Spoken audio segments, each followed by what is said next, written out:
Welcome to Freejoo, the global community of educators. Are you an educator who finds it difficult to engage the Gen Z learner? Are you finding it a challenge to make full use of technology for teaching and learning? Are you of the belief that good instructional design means that we need to upload text and presentation materials, videos, and quizzes onto a learning management system? Or are you still teaching all your classes using video conferencing systems? If so, then Freejoo is the place you should be at. Freejoo is a community of educators by educators. Here, you can network with educators from all around the world, collaborate on projects, exchange ideas, access the best competency-based professional development courses which help you enhance your pedagogical and technical skills as a 21st century educator.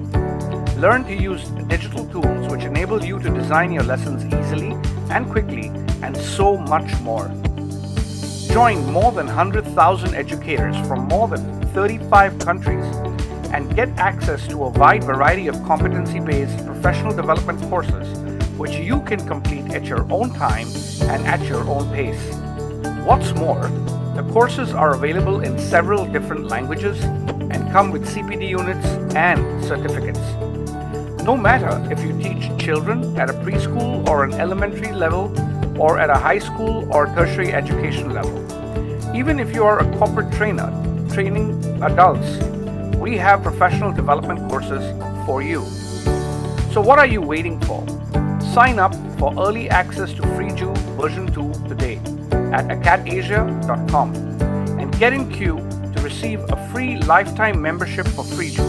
What's more, if you sign up today, you will even receive access to 10 professional development programs for free. Sign up today. Visit www.akadasia.com and join Freejoo, the global community of educators. Welcome to Freejoo.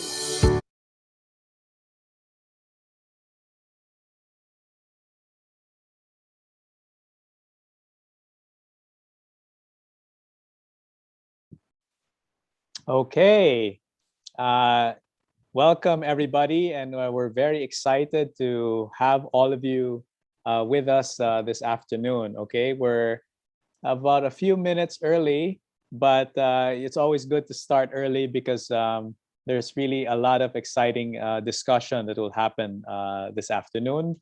Again, welcome to all our friends from all over the world. We have over 4,500 plus signups attending today from 96 countries. Would you believe that? Okay, we are really a lot of teachers and educators, administrators, teaching support, really a learning community, a Freejoo family of educators. And we're really very happy to have all of you with us, joining us this afternoon. Of course, that's Singapore, Manila, Philippines time. It could be early morning where you are. It could be late at night or somewhere in between. So again, good morning, good afternoon, good evening, and good night to everybody, wherever you may be. So this is our fourth in a series of webinar fireside chats. Okay, so really it's just very friendly discussion. I can see in the chat, we have our friends from Vietnam saying hello, hello, our Vietnamese friends. And we're very excited to have all of you here as well. So when the topic for our fourth fireside chat today is fostering creativity in the classroom. And as we all know, we have a lot of subject matters that we are discussing on the on the topics that we have, right? So, and STEAM education, which is STEM plus the arts, so science, technology, etc., is one of the aspects where in curriculums and syllabi all over the world are trying to incorporate these subject matters into the school systems for our learners to learn. But as much as possible, we also want to see how can we creatively deliver and engage our learners given these subjects. Of course, that even includes our tertiary educators. How to use creativity to actually enhance the learning experience for even older learners. and of course, even trainers or people in corporate settings who are trying to creatively engage with their trainees. Okay, how do we actually apply those techniques? So hopefully, with our distinguished panel this afternoon, we can actually touch upon all those items, and you will pick up something from the sessions. We're excited because we have speakers from all over the world as well joining for our panel this afternoon. So to introduce at least our panelists, of course, if you don't know me yet, I'll introduce myself first. I'm Roy Platon. I'm the co-founder and Philippine country manager for Akadasia Singapore. It's nice and sunny here in Manila, but hopefully wherever you are in the world, it's also good weather for you. I'd like to introduce, of course, our CEO, who'll be introducing the panel this afternoon. He has over 30 years of experience in business, education, technology, and media, very passionate about empowering educators. Hence, he is also my co-founder in this company. And we're very happy and glad that he can join us this afternoon. Without further ado, I'd like to introduce the CEO and founder of Akadasia, Mr. Nilesh Bhatia. Neil, please introduce our speakers. Hey, Roy. Hi. Good afternoon. Good morning. Good evening to all of you, wherever you are. I believe we have people from 96 different countries today, which is awesome. So thank you for joining us today, and thank you for taking the time out from your busy schedules to participate in this, what I'm sure will be a very, very exciting fireside chat on fostering creativity in the classroom. For those of you who are joining us for the first time, just a quick introduction about Akadasia.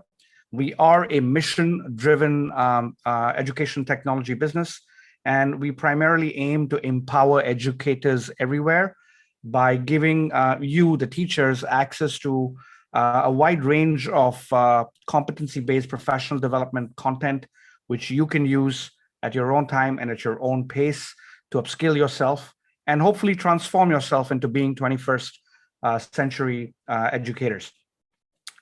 So without much ado, let me get right to introducing the panelists for today.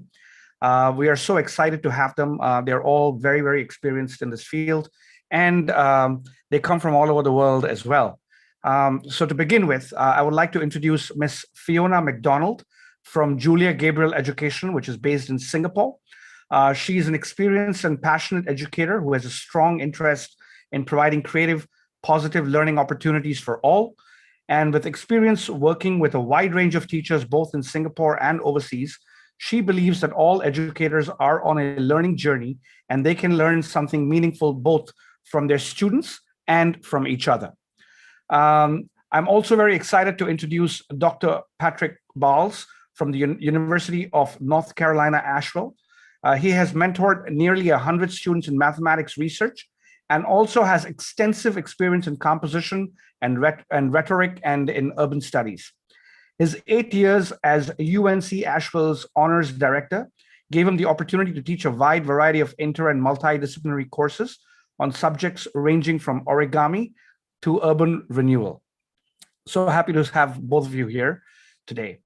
Along with Fiona and Patrick, we also have Dr. Amphi, who joins us from the University of Science and Technology of Southern Philippines. She's a very good friend of mine, an old friend of mine, who in fact I'm meeting today after a gap of almost about 5 years. She's currently the director of the Center of Innovative Teaching and Learning at USTP, and her years of experience include conducting numerous seminars, workshops, and instruction and advanced research statistics. And Amphi, so good to see you here again today. Then we also have a very familiar face, Mr. Pradipta Hore from Aditya Birla Education Academy in India. He has been with us for the last couple of fireside chats as well. He has a passion and drive to guide teachers in devising creative teaching strategies with over 2 decades of teaching experience. Mr. Hore is currently the coordinator for international initiatives at Aditya Birla World Academy and spearheads the planning, execution, and coordination of the academic programs at the Academy. And he's currently coming to us live from Mumbai in India.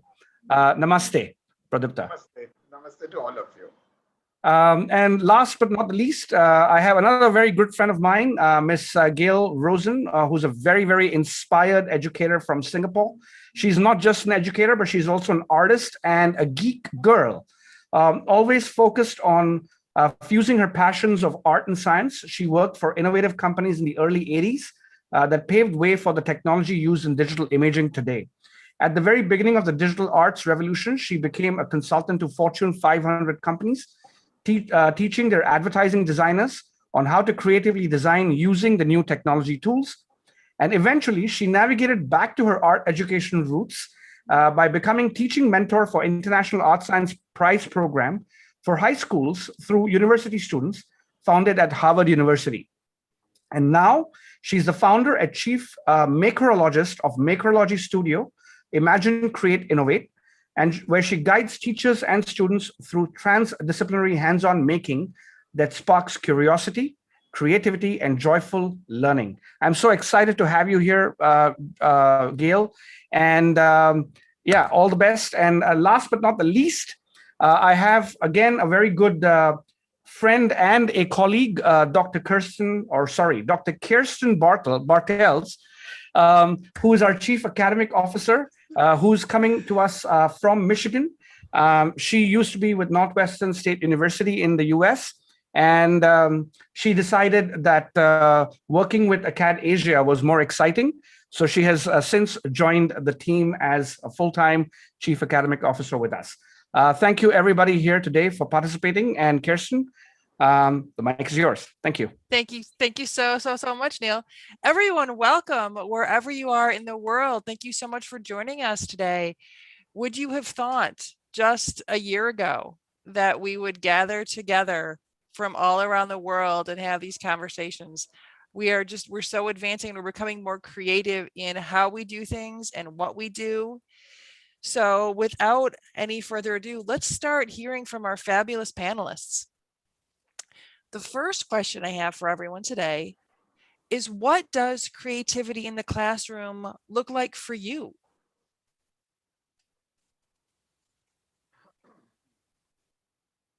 Okay, can I start with it? Please. Thank you so much. A very good afternoon. Namaste to all of you from India, Mumbai. You know, creativity in classroom for me is just not use of technology in teaching. I come from a mathematics background, teaching students of 17, 18 years for over 2 decades right now. And what I've noticed is that, you know, in order to make the students more creative and to make the subject interesting, you can use anything and everything that relates to your topic. For example, you know, if I'm teaching trigonometry, since I come from math background, again, I'm telling you all. So in order to teach them about trigonometry, in order to teach them about sine, cos, tan, I can show them, I can pluck the string of a guitar and show them how the waves are formed out over there and how they can relate that waves into their mathematics learning. So, I mean, how can it happen that, I mean, how we are expanding our thought process, not only limited to the 4 walls in the classroom, but beyond that. So bringing music to that is a way of creative teaching, which I think that I am explaining it to my students, and the students, of course, can go to any extent in order to make it much more what do I say, helpful for them. You know, it is quite a disturbing thought that we are educating young people for a world which does not yet exist and which is perhaps beyond even our capacity to imagine. If there is one thing above all that we must do as educators, it is to model how to be curious, willing, agile, and adaptable learners. Students will engage and learn when they are talked at and delivered to. They need us to facilitate learning, guide them through the maze of information overload, and reimagine with them ways of learning as we navigate the new tools which can make learning a great fun for them. Thank you very, very much, and very, very well said. I'm not sure who wants to follow you. Please, Gail. Oh, I think you're still muted. Of course, but not for long. I thought it would be fun for me to actually look up the definition of creativity. And I was really surprised to find that the definition of creativity was actually not very creative. And it fell into a couple of different boxes. One of them was geared towards looking at the world through a certain viewpoint to be able to come out with unique outcomes that are valuable. Another set of definitions thought about it in terms of the arts. But I really believe that it's all of that, plus, for me, how you breathe in and out the world.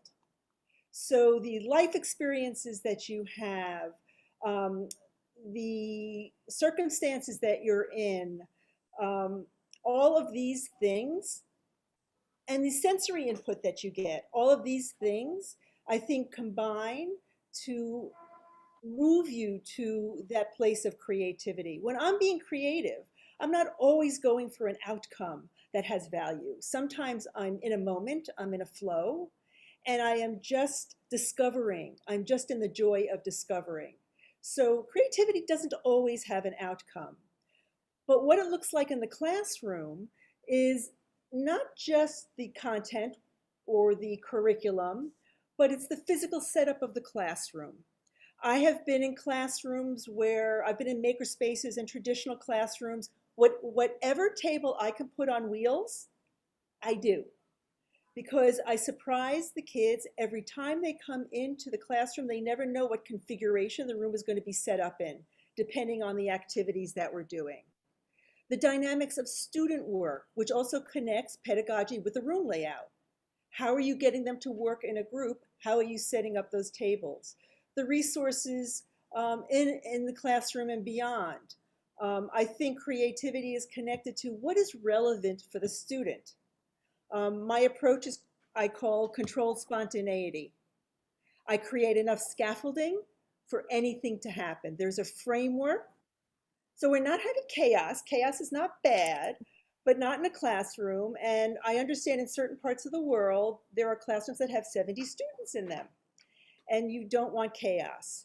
But I have had courses that I've taught, which I can speak about a little bit later, that have really combined this thought of giving some hooks, some beginning points, and then just letting the kids do whatever it is that they need to do. So before I pass on to the next person, my question actually for everybody to store in the back of their head is, if you do something 1,000 times, the same way every time, the next time you do it, do you do it the same way but more precise and more focused? Or do you find a new way to do it? That's an excellent question. And I think we're going to have to come back to that. Because now I have, how do I do things? How do I approach things? I don't like to do things the same way every time. I get bored. So I try to, okay, anyway, this isn't about me. Who would like to go next and answer, what does creativity in the classroom look like to you? Please. So I was going to add on to what Pradipta said, because I assume you work with older students, Pradipta, right? Yes. I'm probably at the other end of the scale. I work with preschoolers. So for me, a creative classroom is busy. It's one where there's lots of conversations going on, lots of question asking going on, a lot of problem solving, thinking, and the integration of learning. And so for me, I see creativity in our classrooms all the time. But some of our memorable things are things like we celebrate the end of each term with a class party. And our children get to plan that party. They take on roles. They might be designing things. They might be putting prices on things. For example, we run a restaurant party. And so when they do that, like they make up their menu, they make up the prices, they take on the roles, they invite people in. So they're integrating all of their learning aspects. And I think that's what creativity is for me, where you gather your skills, you gather your knowledge, but your application is the important part, where you can apply it in life and with that positive open mindset, so that you are a real problem solver, an explorer, a discoverer. That's what creativity in the classroom is for me. Absolutely. Excellent. Patrick, please. Yeah, sure. I'd love to follow on that, Fiona, because you kind of set me up with the discussion of preschoolers. I think for me, the most important word to keep in mind when we're thinking about, no matter what age our learners, the folks that we're working with, is play. We expect preschoolers to play. We expect young children to play, but I think it's important to remember that we can all learn through play. And this resonates, a lot of what you said in particular, Gail, resonates with me when we talk about the ways in which, what did you say, the structured spontaneity or something like that? It gives permission and sort of guardrails. It sets up a playpen, right? It's a place where we can play safely together and learn through that process together. I think it's critical to give opportunities for our students, no matter what age they are, to sort of explore through their own experiences in their own place, where they are at a particular moment, when they are in a particular moment, and drawing on their past experiences. I think when we give our students latitude to demonstrate their understanding in the ways that they feel they have come to an understanding, that's when we see really new, amazing things crop up. So all of this, the difficulty with a panel like this is everyone's got some wonderful things to say, so it's hard to follow up. Well, we'll try to circle back to things, and again, people can respond more than once if you have something else relevant to say. Thank you very much, Patrick. Dr. Amfi. Thank you, Kirsten. So for me, two things in the classroom about my students. If they're engaged and they're thinking outside the box, and when they are innovative mindset, for me that's creativity. But for a teacher, if they cannot predict the next thing that I'm going to do, that's creative teaching for me. And I did that when it was still face to face, and I need more of that now that it is online. And then maybe I'll share later, but really, when I can't predict their outputs, my students' outputs, that's creativity. And when they cannot predict what I'm going to do next, that's creative teaching. Thank you all very, very much. Pradeep, did you have something else to add? You look like actually, you were. Kirsten, what I feel is creativity is something which cannot be taught to the students or to anyone. It is, as Ampi said, I mean, it's like it's the innovative ideas that comes up from the students. So we as an adult, we can only guide them. For example, if I give an open-ended question to the students and tell them, again, my subject related only, if I say that if I give an open-ended question and tell them that the answer for this question should be given to me in the form of a rap song or a painting or some conversation or some dance, and I mean, you will just not imagine what ideas these students can come up with. Why I'm saying this, because I do conduct a math competition in India called Infinity. And in the Infinity, we have a specific program called Bulb Your Ideas. And in this particular round, we give two open-ended questions to the students and give them 2 hours time to think over and then get back to us. And then we call one by one the students on the team on the stage and ask them to say what they have to about this particular questions. And this is the idea that the answers that I'm telling you all is not my thought process. It is what the students I have seen are coming up with. So it is their creativity, their thinking out of the box. So this is something really, really amazing. Dr. Amphy, did you have something to add? You started to look like earlier and then you. Yes. I'm happy with what Pradipta said and shared. You asked your students to sing, right, in math, because I'm also from teaching math in the high school, and I asked them to sing, but of course I was asked them to explain a concept using a song and to adapt, and I was amazed. And as I said earlier, when you can't predict what what output you're going to have, that's creativity in the classroom. Same, you're assessing concepts that are clear. You're assessing whether they understood the concepts, but they're having fun and they're loving it. I remember that for the. But second that I'm gonna share is me as a student, because I'm also going to school until now. So the creative, we were asked to give a creative presentations of a certain concept. So we were asked if like we can do a website, if we can do a talk show, or we can do a training, or we can do, of course, I chose the website, but there were so many in there. Those. Being creative or teaching or creative teaching is something that would, as Fiona said, it's the environment that's different, not boring, not predictable, and everyone's engaged, everyone's asking questions, everyone's loving the conversation and all that. Excellent. Thank you so much. Gail, you have had something you wanted to say. Yes, just two very quick things. I think a little bit differently. I think that you can teach creativity. I think that you can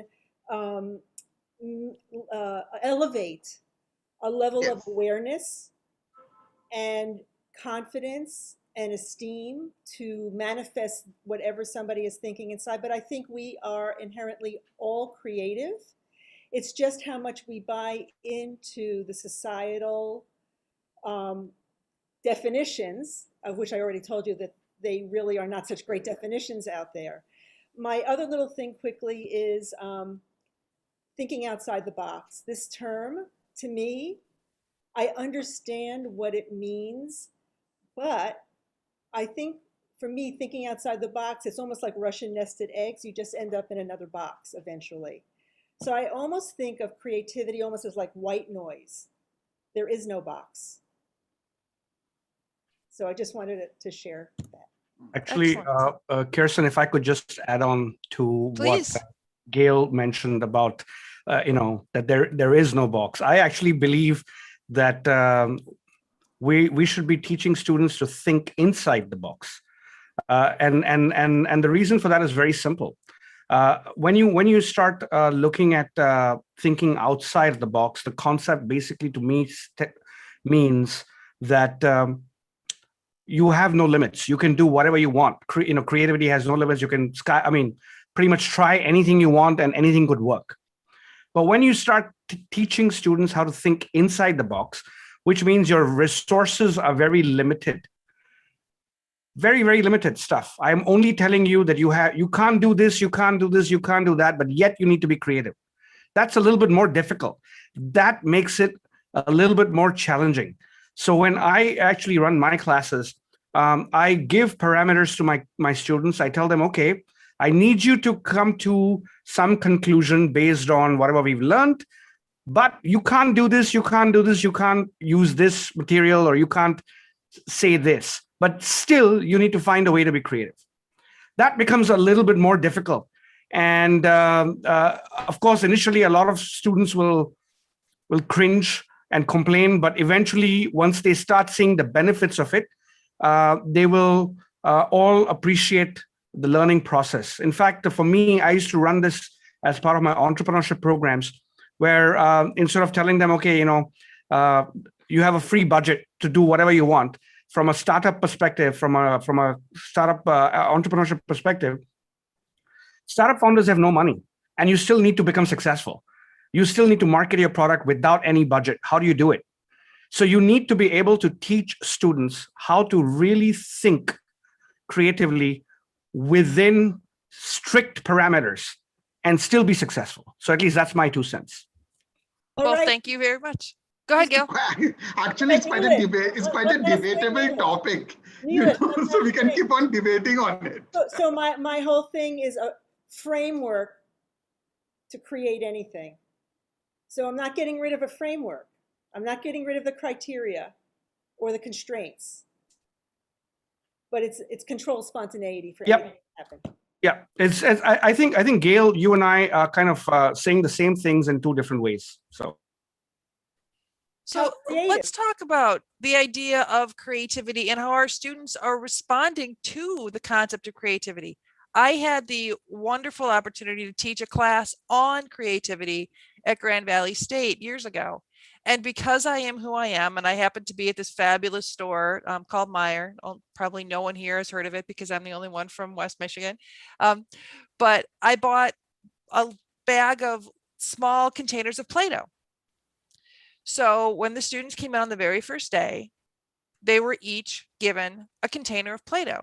Now, these are college students, they're university students. And I didn't tell them what to do with the Play-Doh.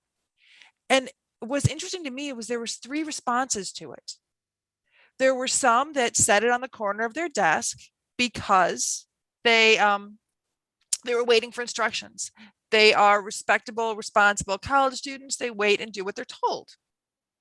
Some would play with the container. They wouldn't open it because they weren't sure it was okay, but they had that itch, this instinct to do something with Play-Doh. And then others went, it's Play-Doh, and played with it.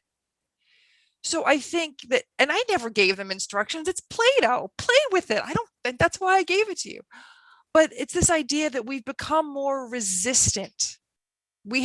Creativity has been taught out of us, if you will. Sir Ken Robinson talks about this. If you haven't seen his wonderful, wonderful TED Talk on changing the paradigm of education, please watch it. It's fabulous. But with ourselves and with students, being willing to be creative, truly creative, comes with risk. And the stakes academically, especially the higher you get, they've never been more intense for students than they are right now. So how do you marriage risk with reward and get your students to be willing to embrace creativity? Go ahead, Patrick. Yeah, I'd love to speak to that, I think, because you've really hit the nail on the head, I think, with a lot of my thoughts in higher education in particular. I teach at the university level. We're an undergraduate only institution. So we have people pursuing their bachelor's degrees in various subjects. And what you just said resonates with me regarding my tenure as our honors director. There are very few students who are more wrapped up in this risk-averse category than honors students. They're the ones that know how to play the game of education, and they have trained themselves to win at that game. And the game is to get good grades, and it's to succeed academically and so forth, to make it to the next level. So these students in particular have a really hard time breaking out of that box, so to speak. No more boxes. I won't talk about boxes anymore. It's a really contentious issue, apparently. But for me, it's all about decentering the traditional measures of success and achievement in the classroom. Forget about grades. Try to forget about grades as much as you can. And I understand you still have to have grades, and depending on where it is that you all are teaching out there, the many of you attending this webinar, your systems will differ from place to place, but try to forget about the grades. Let's measure success instead in terms of authentic learning, in terms of coming to an understanding. And it may be that you come to a different understanding than I do, and that's fine. This is how we move forward together, is to show each other new ideas. But if the goal is authentic learning and collaboration and group success, the success of the whole class together at coming to improved understanding of the world that we share, if that's our goal, then success is measured differently. And I think that takes away some of the takes away some of the risk. It enables people to move a bit more freely in that space that we're making together. And like I said, understandably, grades are still important in many contexts. But moving those to the side as much as you can and focusing instead on the time together and the collaboration and the shared interdependent success that we have as a class is really critical. Thank you very, very much. Fiona, please. I wanted to add on to that because obviously as an early childhood educator, I mean, people would assume that we have freedom to be so creative, and it's only when it gets to more formal schooling and grades and all of that that it seems to lessen. But I think, therefore, as early childhood educators, we have a huge responsibility to nurture and foster that creativity in our students, but also to nurture it in the parents and in the wider community, so that it does go forward, the value of problem solving, the value of collaboration, all of these things that start at such a very young age. And I think, that is part of our responsibility as early childhood educators to not just sit in our little bubble about it and say, well, that's preschool and that's how it is, but actually to work with other people, to work with teachers that work with older students, to work collaboratively, to show how we can, get assessment done through observation, how we can use, collaboration with our young children, how we can use problem solving, how we can use things like drama or music or whatever that we do in preschool so naturally, so easily, to make sure that continues through a child's education, that it's given the same value. And I think that's a huge responsibility for us.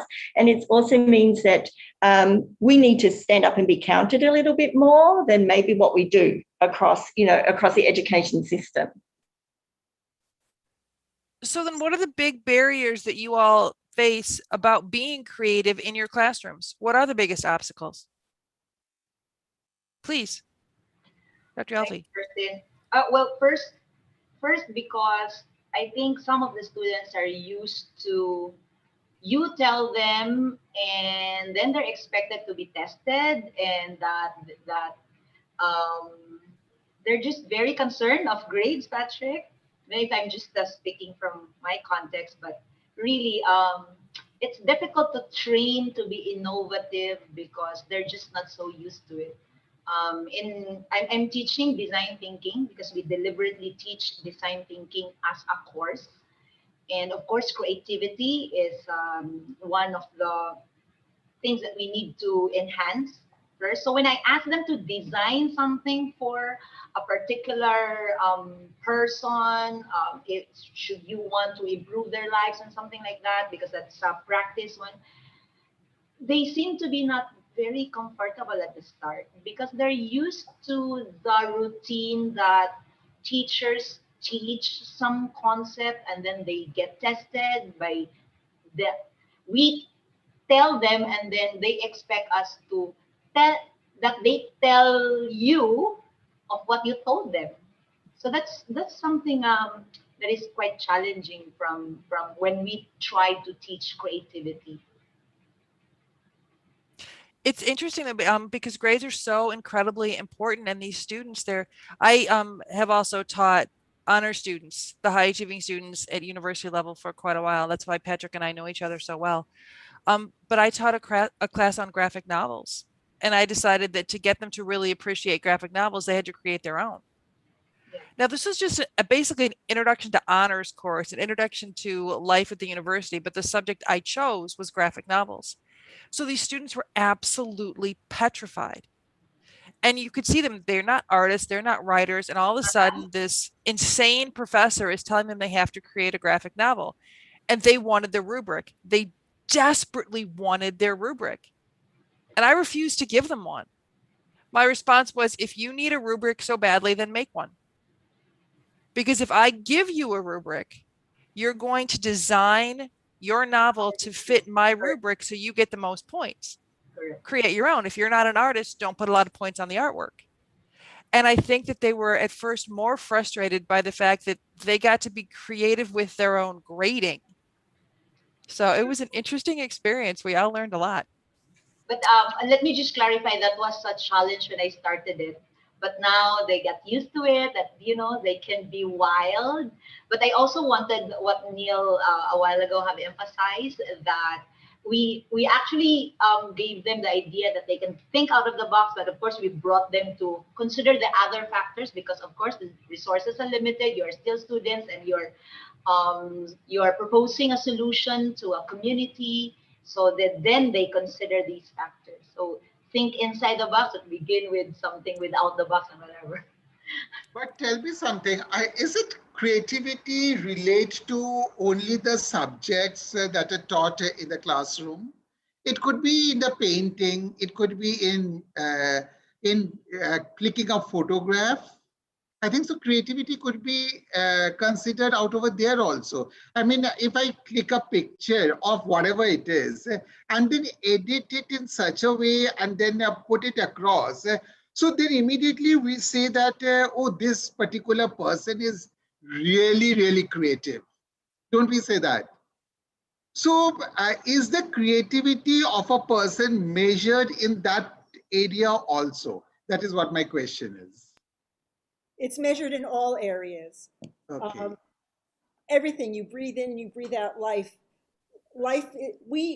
Our subject matter in school are all man-made constructs. Life as it is doesn't know whether it's science or math or art. It's society that agrees upon that these are different subjects. But creativity is in everything. I want to just roll back for a second. You were talking about grades and you were talking about some challenges in the classroom. I'd like to flip it, as I normally do, to the other side. When you get kids on board, but you don't get the grown-ups on board, when you don't get the admin on board. So I was teaching a coding making course for an entire 7th grade level. I was pretty much teaching all the making on my own for 368 kids. And somebody else was coming into doing the coding. And I didn't want to give them a grade. And admin says, no, this is during curriculum time. They must have a grade. And I said, I'm only going to do this if I get to make up the grades. So I got to make up it was such a battle. I said, I'm not making a rubric. I'll do definitions. And so my 3 definitions were, if you didn't really complete the criteria, if you didn't complete, you got an oops. So it's like falling down, but you can get up again. If you met all the criteria and you did fairly well, you got a wow. And for some kids who were used to just getting over the line of okay, for some, this is the first time they ever got a wow. And then based on slang, if you really did amazing, you got lit. So actually, in the LMS, the learning management system, when I had to do the grades, I had to go to IT and say, input these values for my grades. Oops, wow, and lit, which kind of really blew their mind. And I told the kids, you're going to have to go home and explain to your parents what lit means, if that's what you got. So sometimes the challenges are not just in the classroom. Sometimes it's really, I think, a teachers stand on this press on this edge of between the classroom and all the other stakeholders, Fiona, that you were also talking about. And it's really a double-edged sword. So you've got to get like everybody on board. But sometimes the grown-ups can be just as challenging as the kids. If not more so. Yeah. Patrick, please. Yeah, if I could follow up on that, I really appreciate your saying that, Gail. I think I was thinking as Amphi was talking earlier about the inertia being the biggest challenge, the fact that our students, all learners, are accustomed to learning a certain way because we've been brought up to learn in a certain way. And like you were saying earlier, Fiona, the students you work with, the learners you work with are at an age where they're just starting out, but we don't want to teach that out of them. So it's really critical, as you're saying here, Gail, that we have these conversations like we all are having here, and that the folks are watching us have. I encourage everyone who's listening to go and talk to your colleagues, talk to your friends, your fellow educators, and get on the same page, because I think there are more of us willing to do these things than we think there are. we're all just sort of waiting for someone else to do it. But if we all are aware, if we're all doing it at the same time, then that's when these shifts can happen, when we can change that paradigm and move to oops, wow, and lit rather than ABC or whatever. Also, Kirsten, if I could just add on something here, I think when it comes to creativity, I think what Pradipta mentioned earlier, creativity can come in all shapes and sizes. It's pretty much everywhere. Yes, absolutely. And I think from an educator's perspective, a lot of the teachers that I have worked with tend to get stuck with the thinking that creativity is only for students. Okay, and I think that's a big mistake. I think creativity should start with the teachers first, in how we design our lessons and how we design our assessments and how we create the entire experience of learning for the students, right? And if it doesn't start there, then forget about doing anything creative for the learner. I think the teachers themselves need to really understand what it takes to be creative and have a creative mindset. So I'll give you a great, very specific example. Assessments. A lot of teachers ask me, how do you build assessments which are not about grades or your standard rubric and all of that stuff? Again, I'm going to talk about my own experience with entrepreneurship classes. Now, typically at a tertiary level, grades are of course very, very important. And for those of you who are from Singapore, I think will completely understand the tertiary grades in Singapore are, it's the world, it's everything, right? And I was teaching an entrepreneurship class, and the way I designed my assessments, instead of giving them an exam or giving them, kind of a quiz, I had them do small projects every single week. Okay. So they had to deliver whatever they're learning. They have to deliver and show me what they have, what they've understood, and deliver a project. But the way I graded the whole thing was right on day one of the class, when they came in, I told them, all of you have already passed this class. If you don't do anything, okay, if you don't do anything, you will of course fail. And the reason why you'll fail is because your grades will change every week. So right now, as of day one, all of you have 50 marks. So you 50% of the marks you already have, you already passed today. Next week, when you deliver a project, based on the outcomes and based on the quality of the project, your grades might go up or they might go down. It really depends on you.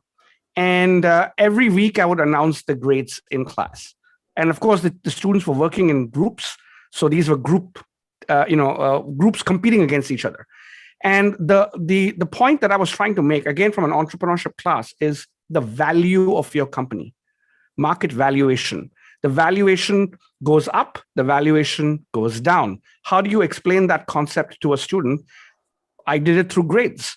The thing is, do you really value your grades? If you do, you will deliver based on the parameters I've set, and maybe even supersede them. If you don't, your value goes down, your grade value goes down. It's as simple as that. And at the end of the semester, we look at all the grades and we look at the company value. So your company value is based on your team grade. So because of that, a lot of teams became very competitive and they started doing even more than what I was expecting them to, because for them, it was all about company valuation. My company valuation needs to go up, because only when my company valuation goes up will I get somebody to invest in my business. So very simple concept, but very different way of approaching assessments. So like I said earlier, it's not just about creativity for kids. I think it should start with creativity for teachers first, before we can cascade this down to young learners. Thank you very, very, very much, Neil. And actually, that's going to segue into a question that I think we really need to cover. I just looked at the clock and didn't realize that 44 minutes have already gone by. And I only asked question 1 on my list of questions, which is great. I love it when that happens. I much prefer it that way. But I know there is something that our listeners are going to want to engage with. Before we open it up and we have Roy and Neil bring some questions from our audience, cheating. Cheating is a major concern. It's always been a concern, but it's a much bigger concern for a lot of us now that we are in the virtual spaces. So what I want to ask is, what creative approaches do you incorporate in your classes to help ensure that your students are not cheating in your courses? I don't know which one of you is first, either Patrick or Dr. Alfie. You two can thumb wrestle and see who gets to go first. Thank you, Kirsten.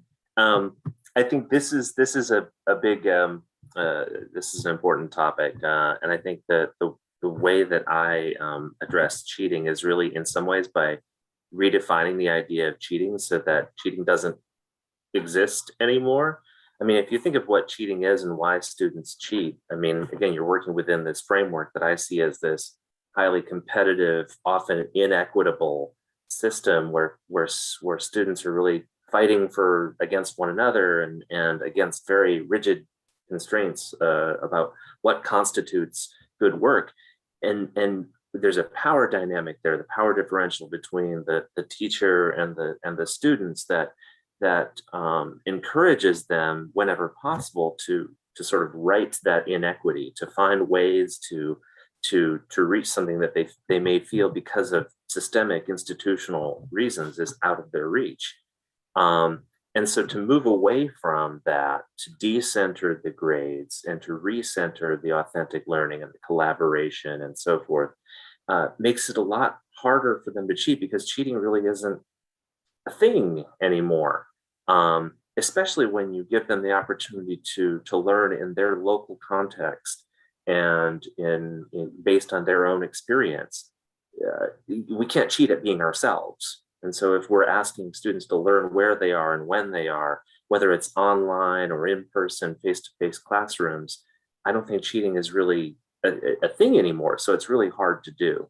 And I find it difficult to think about cheating because, quite honestly, the way I've structured my classes for so long now, I don't have problems with cheating because it's really hard to cheat in my classes. Like I said, you can't cheat at being yourself, and that holds whether it's face-to-face or online. Actually, why cheating at times, I noticed over the past few months, I would say, if the students would have been in person in the class, then maybe with the teacher's presence out over there, then they may not have thought of the way they think otherwise when they are on an online platform. Now, online platform, what happens is, as it is in India, the company, as Neil said, that in Singapore, marks is a big criteria. Similarly, out over here, even in India, marks is a big criteria. I mean, students can die for even half a mark also. That is the status. So just in order to be one above the other, so that there should be a good difference in the marks from each of the students, I think so at times they get into that area of cheating where they feel that if I could follow some other way, then might be I could get more marks and that would be helping me to get better marks than the other. Okay. But I don't think so. Creativity has anything to do with cheating again. But again, I would say the students, those who are doing this type of cheating in a really very decent way by keeping everyone, all the teachers, I would say, I wouldn't use the word bluffing all the teachers, but I would say that so that the teachers are unable to understand what they're doing. The students are really creative. They're really using creativity in doing the work. It's just an amazing way of copying from other sources or other gadgets that are there in front of them. But if this creativity they could have used properly in their academics, might be they would have done much better.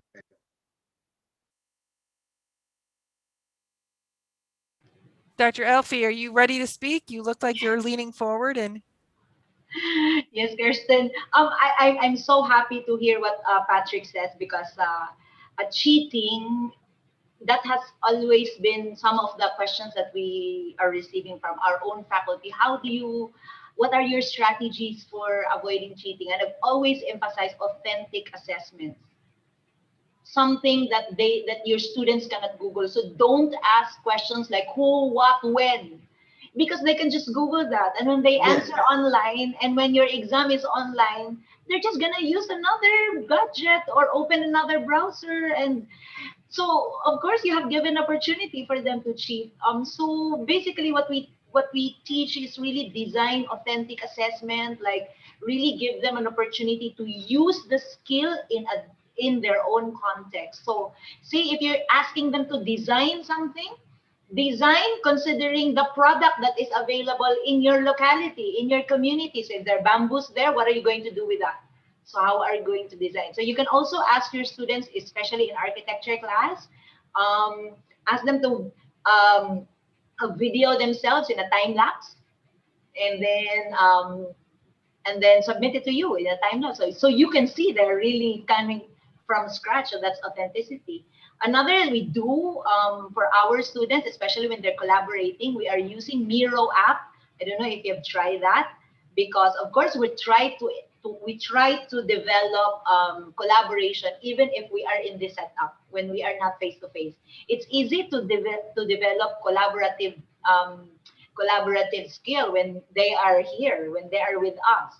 But now that we are online, how do we do that? So we ask our students, and they have given me how they cluster, and they're collaborating remotely. So same skill, but here we have a technology. So we tried Miro and all this, and in the past we have also tried jigsaw in the old normal. Have you tried that? Jigsaw puzzle. So it's fun. It's fun. But it's the old normal. We can't see each other now, but we did try that once again with a Zoom breakout room. So we can be open-minded, try other stuff, be out of your comfort zone. But that's one of the assessments that I tried in my class as well. Actually, Kirsten, I think so in this case, if the teachers could be very, very creative in creating the assessments, then we can get rid of this matter. And the students can also, there's no alternative other than just think over the answers, what could be the best answer to a particular questions. Then I think so we can get rid of this cheating matters and all, because as she said already that, that who, when, why, if these questions are there, then they can easily try to find it out. So here we comes Neil's method of creating a different type of assessments where the teacher's creativity is used, and students can explore on that.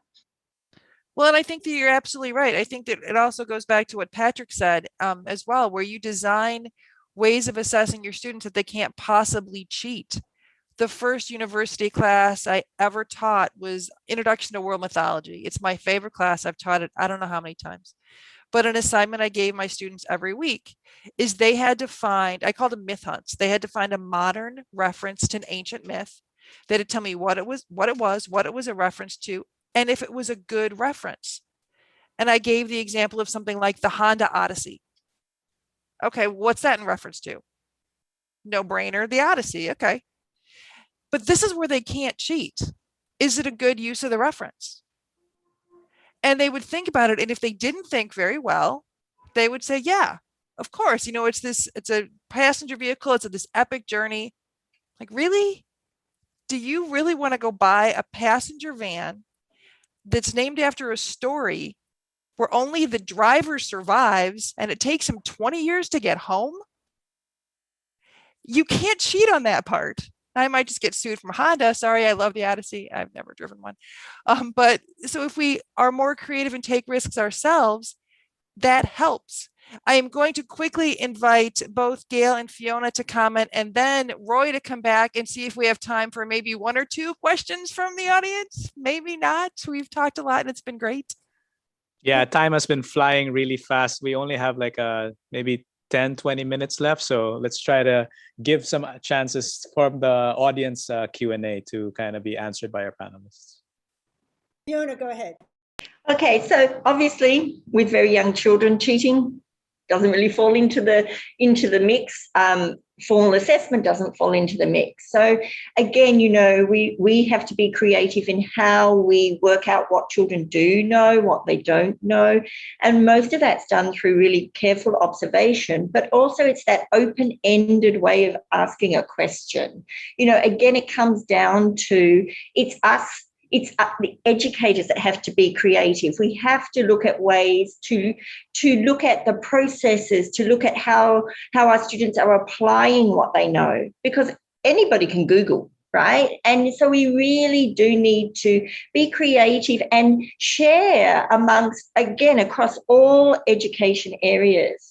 Because what works for an older student with a bit of tweaking is going to work for a younger student. And I think that's what we need to do. We need to be able to look at open-ended ways of assessing how our children are doing. Gail, I'm going to pass it to you. So sort of a combination of Patrick and Fiona in talking about authentic assessment, which I love, and trying to create for that. There might be some people out amongst the 96 countries that are thinking, well, what if I teach math? I mean, in a more qualitative course, it is easier to ask things that don't have hard facts. But I still think, and I have actually developed experiences for kids that include math and science that are more authentic to who they are, not just what they know, that demonstrate the knowledge that they have. So it's interesting how cheating and assessment have sort of coupled in this conversation. And as education and pedagogy move forward, I feel like content development is becoming this is like soup and assessment is a fork. The current state of assessment is a fork. And so we are trying to eat soup with a fork. And although there have been many advances in the conversations we're having now, and we're not the only ones having this conversation, assessment, because there's so many stakeholders and so much buy-in and so many things that go into what makes assessment, to me, how it changes is almost like a boat, a big tanker out in the sea. It's not like a car where you can stop on a dime and change direction. It's kind of like this boat that, okay, now it's going to turn, so it's going to make this wide, it's got momentum, so it's going to make this wide, slow turn. So I think when assessment can catch up with all that's going on the front end, then I hope I'm still alive by then. I know we need to get to audience questions, but if I could real quickly follow up on what you just said, something that made me think of is just when it comes to assessment, to think about involving the students, the learners themselves in the assessment process. You'll be surprised what you learn when you ask the students how they feel they're understanding. That metacognition, I think, is really critical, and that too addresses the issue of cheating. How can students cheat when they have a hand in determining their own grades, so to speak? Well, thank you all very much. Roy, do you have some questions for us? Maybe one, two at most? Yeah, absolutely. I just want to do some shout outs because the YouTube chat has been super active. I just want to, greet a lot of our friends from all over the world. So our friends from Vietnam earlier, we have people from Cambodia, Kenya, India, Indonesia, all of you. Thank you so much for joining. And the feedback has been amazing. They love the interactivity and the different viewpoints of all the speakers among grade levels and subjects. The box, no box discussion has been quite an interesting firestorm there. Really cool. I think we have some questions either in Mentimeter. YouTube did not have many questions, but I hope we also get a chance to hear from our Vietnamese and Indonesian translations if possible. Neil, do you have some questions from Mentimeter? Yes, we do. We actually have a lot of questions on Mentimeter, and we just have time for maybe one or two. A lot of the questions are, in fact, about the digital divide and the lack of internet connectivity. So I'm just going to avoid those because there is nothing that we can really do about that. I mean, let's be straight up about that. We can't really help if the students or the learners don't have access to digital devices or internet connectivity. I think that's a matter for the government to resolve. So coming back to fostering creativity in the classroom, there is one particular question which I felt was pretty interesting. How can you foster creativity if students are no longer motivated because of the pandemic, where all they do is submit assignments for the sake of submitting them?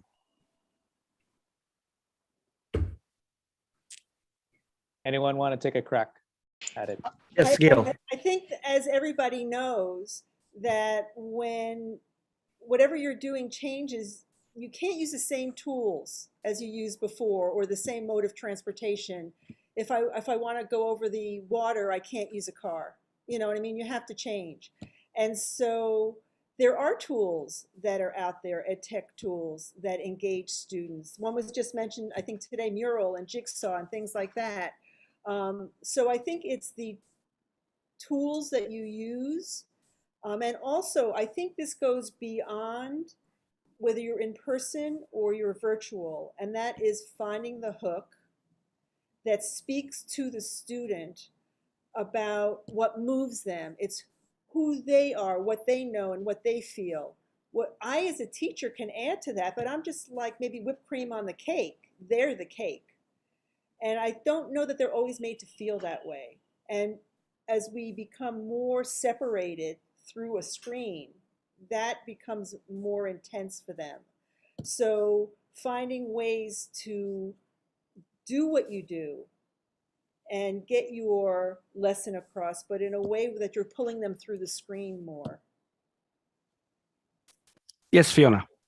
I was going to add, I think you just have to change it up. I mean, quite honestly, as the teacher, you have to take a leap. And for some of us, that would be a leap of being really courageous and trying something different, even if it meant, putting some of the curriculum concepts on hold, because you have to get engagement back. That's one of the key things. So to do that, I mean, one of the things that we've done, because we're very face-to-face kind of people, so moving online, what we've had to do is really tap on each other's strengths and know who to go to. So, maybe I'm working, instead of delivering my online class just me, maybe I'm calling in one of my co-teachers, maybe they're doing like a role play in the back of me trying to introduce something, anything that will kind of recapture that attention and that level of engagement. And I think for many of us, that is being a risk taker ourselves, which is what we've been talking about. In order to have creativity in your classroom, you need to be creative. In order to be creative, you've got to have courage. And I think that's one of the things. Yeah. Right. So I'll move on to the next question. This is for kindergarten, preschoolers, and primary students. Kindly explain creativity versus individual differences, because each individual thinking process is different. Moreover, creative thinking is future inventions too. Can we assess creativity? If yes, how? That's the question. For our early educators here.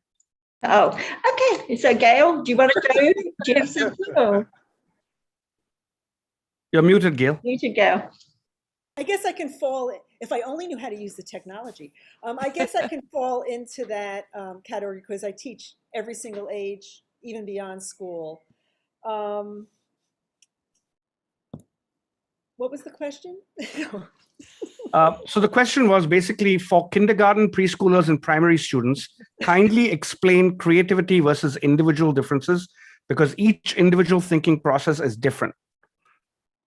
But I think creativity is a convergence of individual differences. I think creativity is where individual aspects of a person come together and is manifested through a lens. Creativity is really a lens. It's not who the person is, it's a lens through which they manifest who they are. So, and how do you sort of assess that is, especially in such a young grade, is more about the growth of where they started out. And they're all going to start in different places. where they started out and where they ended up. And so some start out having more skill and more, maybe not so many ideas, and maybe some have more ideas and not so much skill. So they each come with their own set of parameters. But I think it's more, yeah, I even assess older kids that way. It's where did you start and where are you now? And so I think that's it for the moment. Yes, Fiona, go ahead. Okay, so I agree with Gail. I think, when you're looking at assessing with young children, you're really looking at progress. You're looking at from where they start to how they're moving forward. I think that's really fundamentally what you're doing. As to individual differences and separating it from creativity, I think they're merged. I think every child comes with their own self, and it's up to us during those ages to really kind of foster that so that they're confident and so that they are comfortable in themselves, because that will give them the confidence to take more risks, to be more creative as they move forward. I think a good way, one of the ways that I look at when I'm working with different children is really looking at their thinking, how they problem solve anything that I give them, anything. So like today I was working with a very young child and we were taking off socks, and just watching her think it through, where she needed to put her hand, how she needed to, it really showed me how far she's come in her thinking ability. And then being able to put that into action. So to me, it's not like sitting down and doing a formal assessment or thinking, okay, this half hour I'm going to observe her creativity. It's inbuilt in everything in terms of the observation of a child. All right. Yes, Gail. I just wait for the day when we actually take the word assessment out of a vocabulary and we replace it with something that represents really what we're all talking about.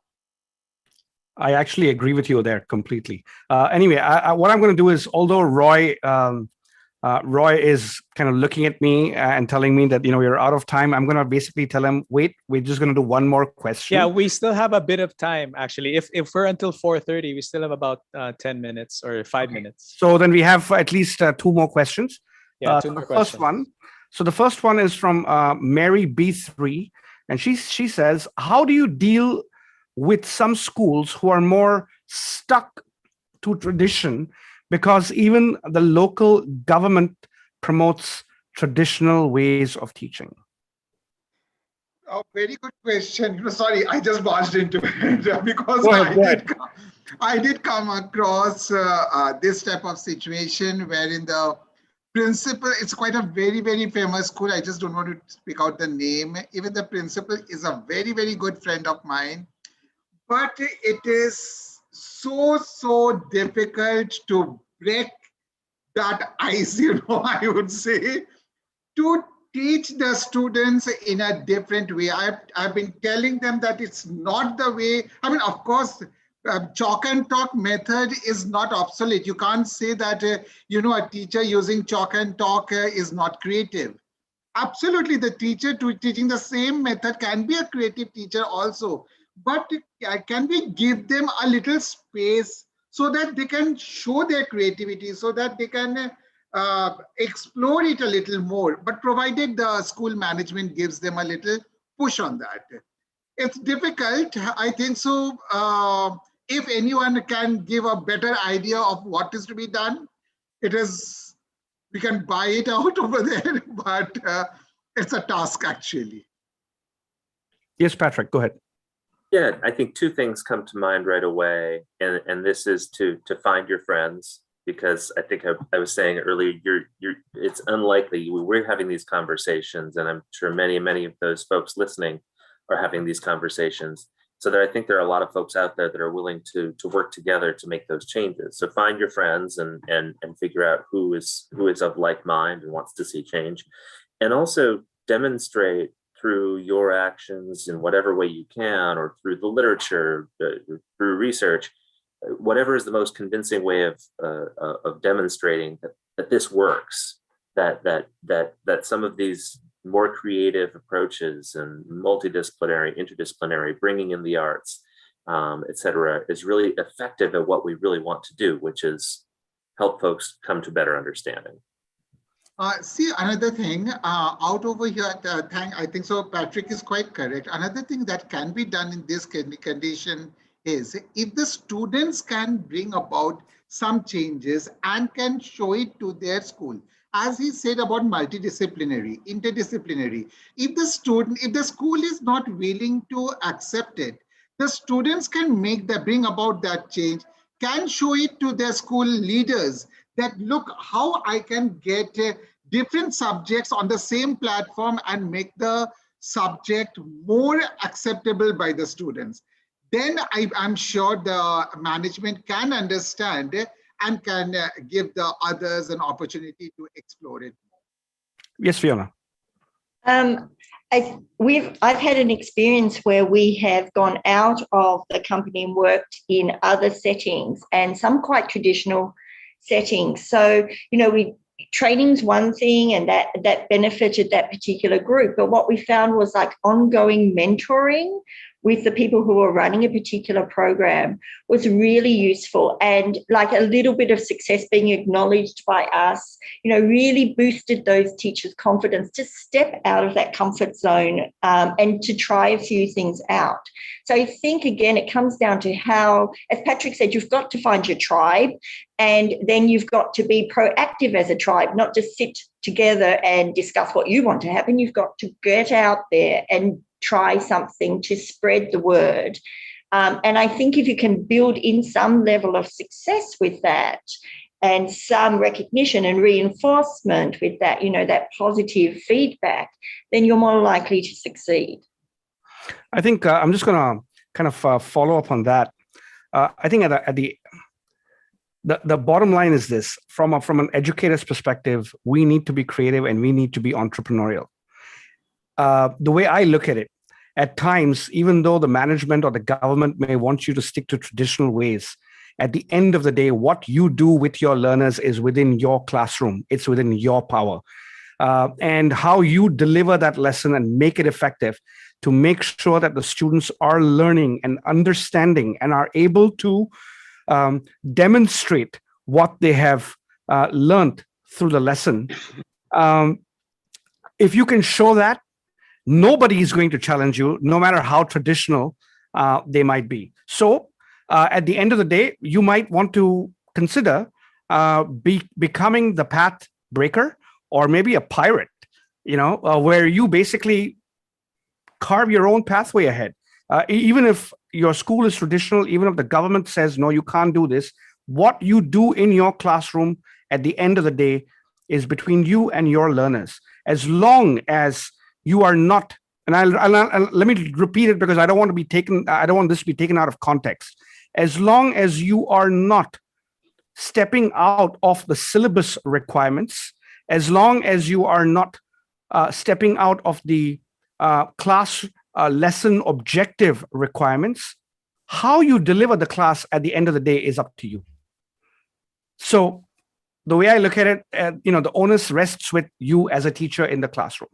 And the second thing I might want to add is, if you still think that your administrators and the government officials are very traditional in the way they are thinking, please do recommend them to sign up to Akadasia's free courses, because that is exactly what we do.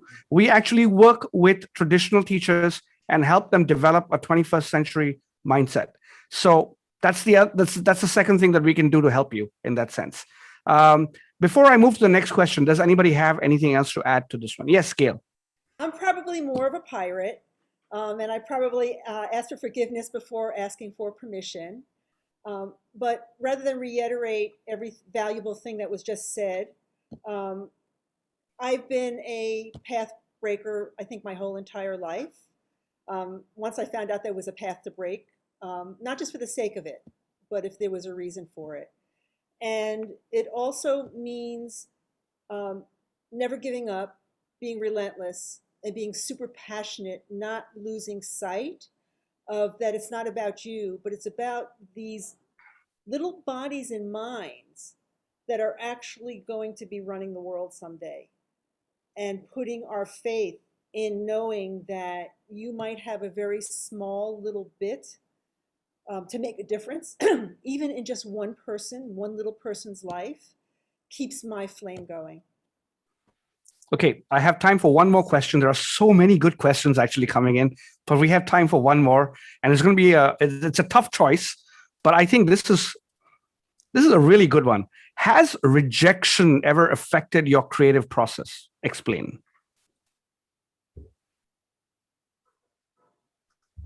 That's a really good question, actually. It looks like Dr. Alfie is ready with the first. Alfie, she's leaning forward, laughing. Yes, because when you want to innovate and when you're innovative and it's something new, you really get rejections. Even with the concept of mentoring and coaching and how to do it and the framework, there's kind of resistance. So we made ways on how to do that. Sometimes there are ways because sometimes it can be political, it can be, There could be another thing, if in order to bring about your creativity, if you need any funding, suppose whatever some money is required to create something, some models which will be used for the students, and you're using your creativity for that, of course.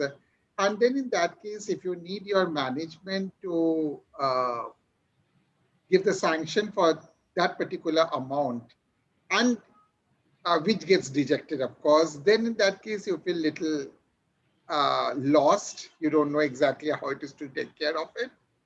But otherwise, I don't think so. There should be anything else that could really hold you back. Yes, Gail. I think creativity flourishes in the failures and the rejections. That's when you get to say, what if, what now? And I always say, I take the I out of fail and I fall forward. So I'm not failing. I used to teach in an all girls Chinese school here in Singapore, and the girls would come to me and they would say, Miss Gail, I didn't get this thing right. And I go, how many times did you try? And they'd say, once. I go, okay, after 1,000 times, you get your own box of tissues, you can cry. But I'd make them repeat after me that they were just on the path, on the journey to the next best version of who they were becoming and what they were going to be sharing with the world. And this was all part of it. So it's just a part of whether you're in school or not, there's failure and rejection all around. And we've all talked about how the teacher must model what you want the kids to be. You cannot just tell the kids, we want you to be like this, but I'm going to be like this.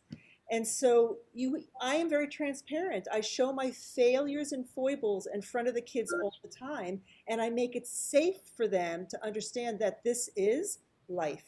Yes, yes. I mean, what is learning after all but successful failure? Correct. Correct. Yeah. Yes, if I may add, we also teach our students rejection therapy, but of course, as faculty or as teachers, we also get a lot of rejection. So I think I read somewhere that when you want to foster creativity, you also have to tame those, even your own voice, because you reject yourself and you're afraid to do something creative, because of course, when you want to be creative, you want to try something and risk something, right? So those. Yeah. Yes, Fiona.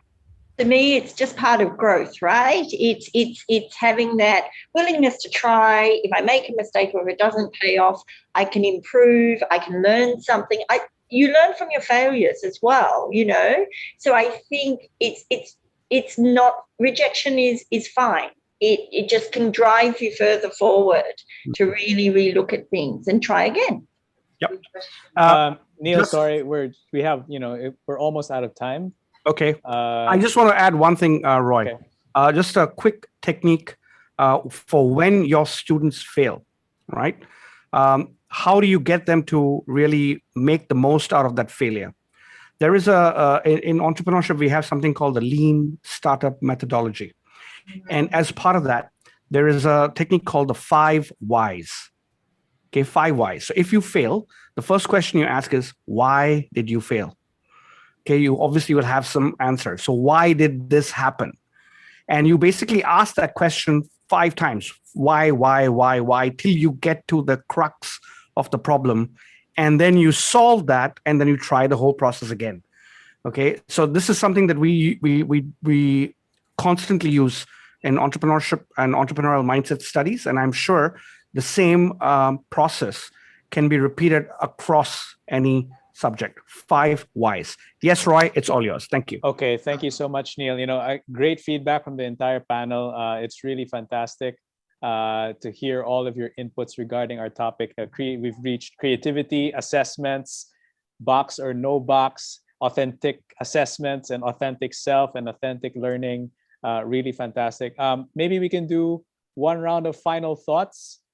Just quick takeaways from each of you. What do you want to share to our wonderful audience from all over the world on creativity? I'll begin. Go ahead, Dr. Amphi. So being creative, take risks, be out of your comfort zone, but really have fun, because the students will feel that. And avoid routine, be flexible, but really enjoy, have fun with this career. Thank you, Dr. Amphi. Yes, Fiona. Sorry, Gail. It's not what you know, it's what you do with what you know. We could all watch a video on brain surgery, but I don't think anybody's going to want us to do any brain surgery on anybody they know. We're all given the same stuff. It's what you do with that that makes it different, and that's being creative. And so I just want to say one little thing. I'm really excited. I'm going to be doing an intro to STEAM course for Akadasia, which I'm very excited about, and I hope to see some of you there. Yay. That sounds amazing. Yes, Pradipta? Creativity doesn't wait for a moment. You can be creative always. So whether it's you or your students. Thank you so much. Thank you. Fiona, Patrick? Which one? Go ahead, Fiona. Okay. Believe as a teacher that you are creative. Feed your own creativity. Find ways to be creative for yourself. Model your creativity. Encourage your children to think and to explore. And be courageous. Be curious and be courageous. Patrick. Thank you. Everything everyone else just said again, and learn new things and be open to learning at every opportunity, especially from your own students. Correct. Okay, the lovely Dr. Kirsten, would you like to kind of wrap up and summarize our hour and a half? What can we take away from this session? Wow, I think we can take away a lot. I think that one of the things that wasn't said that we can take away is being creative is an active process. That you have to be willing to be vulnerable and take some risks. You can't expect your students to be creative and embrace creativity unless you model that behavior and you're willing to do it yourself. And it's this whole idea of how do we assess these things when we use open-ended assessment, when we use authentic assessment. It helps foster creativity. Learning is successful failure.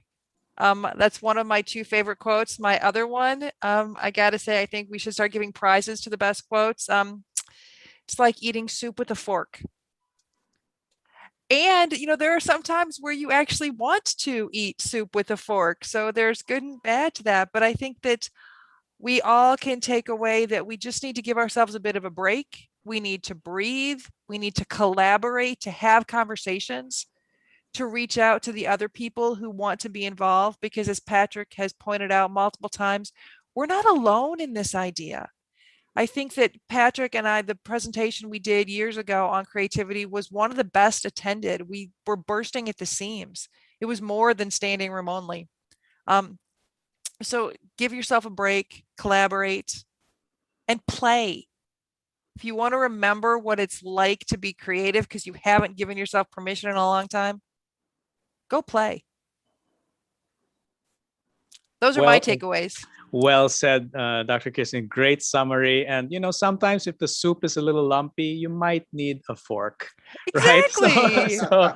So again, that's just a part of being a creative problem solver ourselves and for our learners. So just a few housekeeping tips before we finally say goodbye.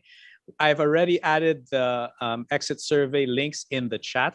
So everyone watching our session today, please click on the link to get to the exit survey.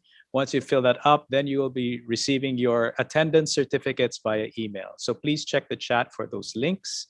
And then I'd like to remind everybody, if you are interested to kind of learn more about our speakers and probably catch the replays or delve deeper into some of these topics, please sign up for Freejoo. We're launching version 2 sometime July, August. And it's a great opportunity for everybody to kind of upskill themselves. We're offering 10 free courses to begin with. And then later on, you can access more professional development, learning content. And of course, some of our friends here might also have their own courses on the platform very soon. So please take advantage of signing up early and often and now. Get in the queue to get early access to all the interesting and wonderful content. We'll be having another event 2 weeks from now. So don't forget to sign up for that. Sorry, Roy, it's not 2 weeks, it's next week. Pardon me. There's another event next week with another partner on assessment. So please don't fail to catch that. Sign up so that you can actually join that session.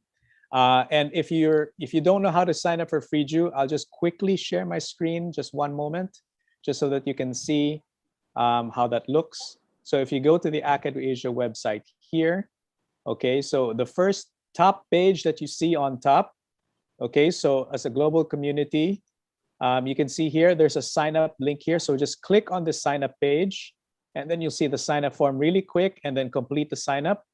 You enter the referral code Akadasia, AKA 2021, and then you'll be able to sign up and you'll be able to access all the wonderful lessons, content, and courses that we have available for you.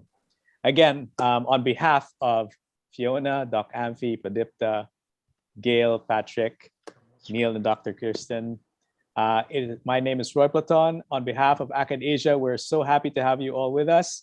See you next week for our next session. And thank you so much. All our friends, Sri Lanka, Cambodia, India, everybody. Namaste, salamat po, terima kasih. Ciao, grazie, wherever you are, all over the world. Thank you so much. Okay, goodbye, everybody. Bye. Bye. Thanks, Bye. everybody. Thank you. Thank you.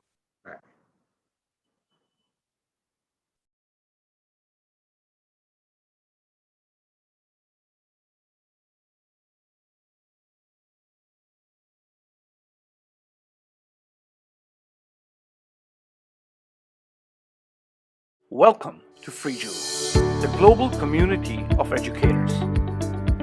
Are you an educator who finds it difficult to engage the Gen Z learner? Are you finding it a challenge to make full use of technology for teaching and learning? Are you of the belief that good instructional design means that you upload text and presentation materials, videos, and quizzes onto a learning management system? Or are you still teaching all your classes using video conferencing systems? If so, then Freejoo is the place you should be at. Freejoo is a community of educators by educators. Here around the world, collaborate on projects, exchange ideas, access the best competency-based professional development courses which help you enhance your pedagogical and technical skills as a 21st century educator. Learn to use digital tools which enable you to design your lessons easily and quickly, and so much more. Join more than 100,000 educators from more than 35 countries and get access to a wide variety of competency-based professional development courses which you can complete at your own time and at your own pace. What's more, the courses are available in several different languages and come with CPD units and certificates. No matter if you teach children at a preschool or an elementary level, or at a high school or tertiary education level. Even if you are a corporate trainer training adults, we have professional development courses for you. So what are you waiting for? Sign up for early access to Freejoo version 2 today at akadasia.com and get in queue to receive a free lifetime membership for Freejoo. What's more, if you sign up today, you will even receive access to 10 professional development programs for free. Sign up today. Visit www.akadasia.com and join Freejoo, the global community of educators.